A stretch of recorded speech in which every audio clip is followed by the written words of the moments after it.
It's you now, Clive. Is it? Well, right, because we lost my point in this group. That's understandable, isn't it? As, you know, it's been a first timer here. You might want to get a head start between two films. Well, then we need a full-on production setup. Do you know what you're going to finish? Yes, get real mysterious with it, and then just slide. I know we'll meet again some sunny day. Tell me when you guys are ready, and I'll tip us off. I'm ready, James. Are we looking at the camera? Yeah, you went. Have a good time. He dropped the F-bomb. Keep it in there, please.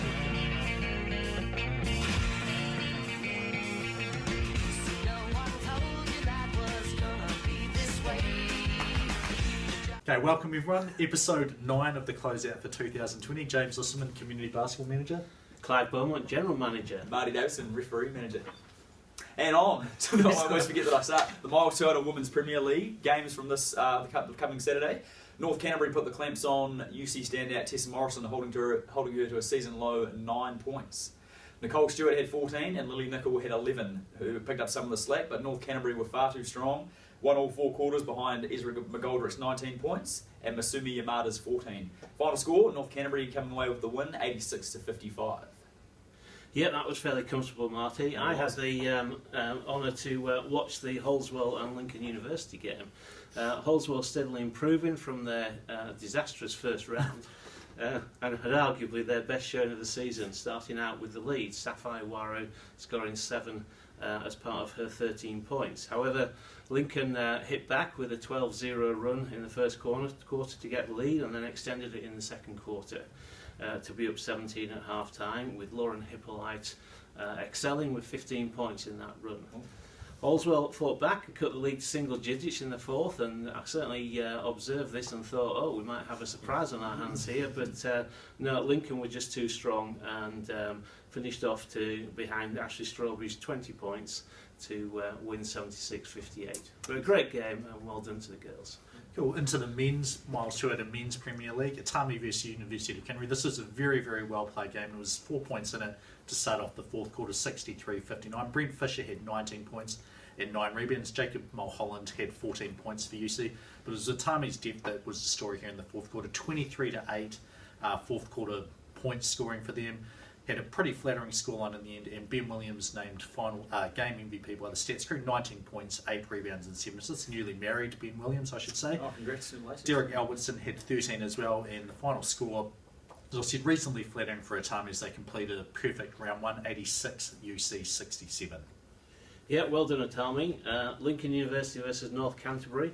Lincoln University used their speed and fitness to good effect in the first half, outscoring North Canterbury 59-29. Ben Bowie, 14 points, 18 rebounds, helping Lincoln University to a mammoth 82-59 rebounding edge. 82 rebounds? Yes, 82. And almost 50% offensive rebounds and defensive rebounds. So pretty good effort. Yes. I'm sure that the skills training on a Wednesday has been concentrating on that aspect of the game for Lincoln. The second half saw the game threaten to flip on its side there, with North Canterbury cutting a 38-point deficit in half in only 7 minutes, with Ethan Rushbass hitting 4 threes as part of his 29 points, 14 rebounds and 6 assists, and his brother Bede Masters had 13 points and 18 rebounds. So. However, Ben Hall, Laurie's favourite, closes the door on any dramatic comeback with a game MVP performance of 27 points and 15 rebounds, with the final score being Lincoln 87, North Canterbury 67. Awesome. And the last game of the round was Gators against Checkers. This was a really good battle in the first half, but certainly flipped its head over in the second half. Andrew Callaway had 16 points and 9 rebounds, and Adam Morgan had 14 points for Checkers. But it was the Middleton Grange student Zach Hannon looking very comfortable again in his this is his first year in Prem's, James. Yes, it is. Yeah. I think he might have played 1 or 2 as a fill-in last year, but this is he certainly each week he's getting up in the scoring. He had 25 points, but it was his backcourt partner Matt Machuski who was absolutely on fire. 42 points, 9 of 15 from the 3-point line. I think we've got a few clips in there. Just amazing shooting and good defence on most of them by Jacob Crom, but unfortunately Matt was just on fire in that game. He also scored 30 points in his under 23 game, so a bit of a 72-point day for him. I don't think I've scored 72 in a season, so good for him to get him in one day. Understandable, Mark, yeah, exactly. And therefore Gators ran away with the game 117-69, so a big comfortable win for them. On to the Glory League game of the week. So Pioneer Blue versus Gators Green men's under 20. Angus Hamilton, 15 points for Pioneer. He opened the scoring of his with this very nice wrong-footed finish here as he went through the lane. I think left hand, left foot, looked very cool. Fabian Hockendijk had 18 points for Gators, all from inside the arc. A lot of rebounds and a drive here, but it was Pioneer who was up 65-58 at the end of the third quarter. Charles Neves-Quez had 20 points, including the final 8 for Pioneer, and he had this fantastic Euro in transition through 3 defenders in the fourth quarter. But it was Carlton Chitongo, where's number 0? I wonder if there's any sort of thinking about Russell Westbrook as he does play a little bit behind like them. 24 points overall, 16 in the fourth quarter. Wow.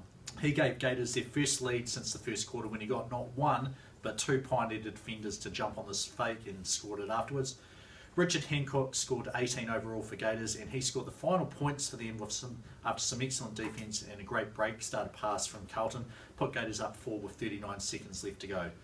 Neves-Quez had a massive 3 for Pioneer to cut the deficit to 1. They had a chance after getting a stop, ball went out of bounds, some missed free throws for Gators, and then it was Pioneer's ball off the inbound here. But you can see, trying to split the defence loses his footings, and Gators could grab the field steal and 1-point win after a 23-15 final quarter, 81 for Gators Green, 80 for Pioneer Blue. Yeah, certainly it was a game of the week, that, James. But on to local things, and for the juniors, the Hoops Academies all started back now. We're in term 3 and operating normally as we can in 2020. Those are now started around the city at Cowles, Pioneer, Gators and the YMCA. Head to our website for all the details as to how to enrol kids in years 0 to 8, and even if you have a child slightly older, there's a few places in the older groups around the city for those. Excellent. Marty's Minute for this week. This is my last Marty's Minute on this show for forever at this stage. So I want to say a huge thank you to everyone who has even ref one game for the CBA from the last 2.5 years that I've been involved. All your efforts have been greatly appreciated, and we want to continue that rolling forward for the rest of the season. So the referee manager spot is going to be left in very capable hands of Rebecca. So please keep continuing to do all the work you've been doing throughout the rest of the season. And I want to say a big thank you again, just for all the work you guys have done. And I'll still be around the courts, and you'll still be able to see me trying to play and doing a bit of refereeing as well. So hopefully I'll still be able to bump into you and come and say g'day on the weekend. So thank you very much to everyone. Thanks for all your work, Marty, with that. It's Yep. obviously not an easy job to get so many different people Sure. refereeing, and very much appreciated, and obviously all the referees as well. McDonald's Thompson and Whelan Trophy, the top 6 by the time you see this is now being found in the boys Thompson Trophy, and remember the top 3 from this will qualify for the AA National Tournament. On the girls' side, the Whelan Trophy, we've completed 5 of 7 rounds by the time you see this. Stack is looking really good and probably can be pretty safe to say they're likely to be going up to Palmerston North, and then a real dogfight between sort of the next 4 teams looking for those final 2 spots along with Timaru Girls High. So very, very exciting mid-season break. We'll sort of have, mid-season point in this to find out which teams qualify for nationals, and then we continue our local season after that as well.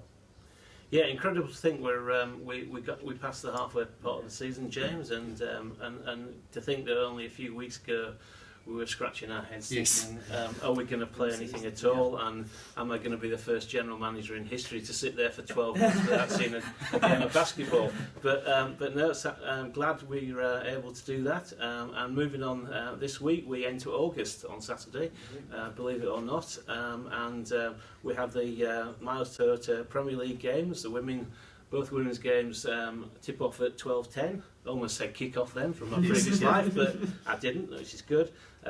Lincoln University heading in at 4-1 against North Canterbury 5-0, hoping to avenge that first round defeat.